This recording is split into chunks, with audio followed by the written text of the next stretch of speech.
The Bible calls him the wisest man who ever lived, a king whose mind, blessed by God, was as vast as the sand on the seashore. He built an empire of gold and a temple that touched the heavens.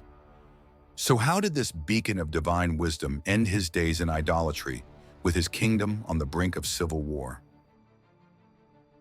This is not just the story of a king. It is the story of how the greatest of blessings, without vigilance, can become the greatest of curses. Today we explore the tragic and complex fall of King Solomon. It all began not with power, but with humility. After the death of his father, the legendary King David, a young Solomon felt the crushing weight of the crown. In Gibeon, before God in a dream, he did not ask for riches, nor for the lives of his enemies, but for something far more precious.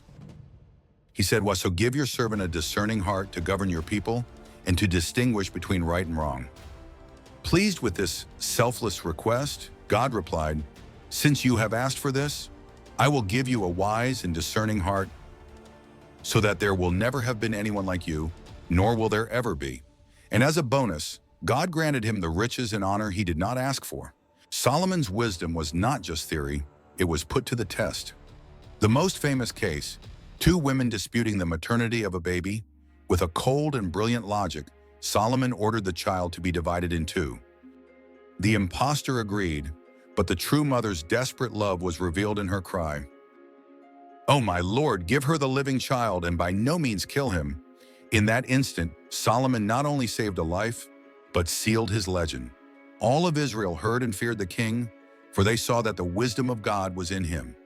Under his reign, Israel lived its golden age. Peace reigned from one border to the other. And with peace came unprecedented prosperity. But the project of Solomon's life was the construction of the Temple of Jerusalem. For 7 years, the finest materials and craftsmen were gathered to build a dwelling worthy of God on earth.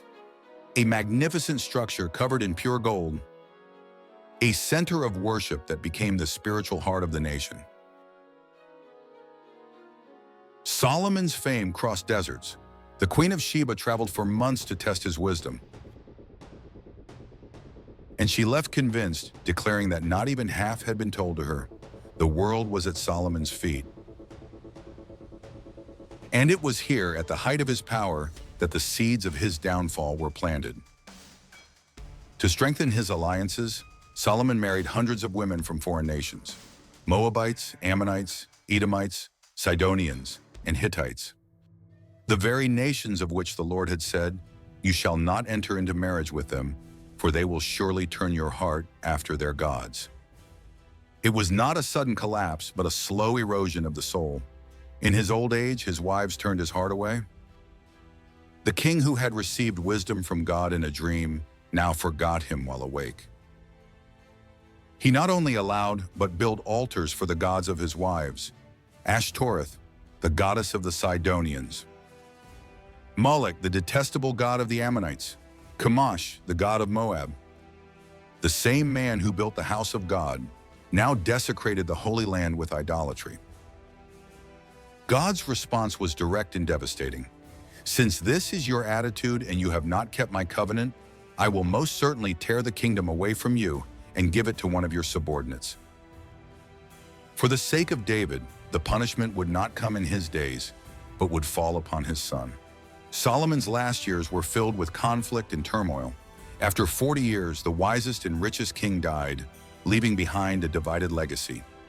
His son Rehoboam took the throne and the kingdom, weighed down by taxes and spiritual corruption, split in two, never to be unified again.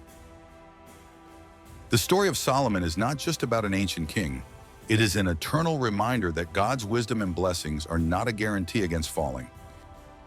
They require a vigilant and humble heart. The tragedy of Solomon teaches us that even the brightest mind can be darkened when it turns away from the source of all true wisdom. If this story made you reflect, please leave a like and share your thoughts in the comments. Subscribe to Sacred Tales so you don't miss a single chapter of this timeless saga. Take care and God bless.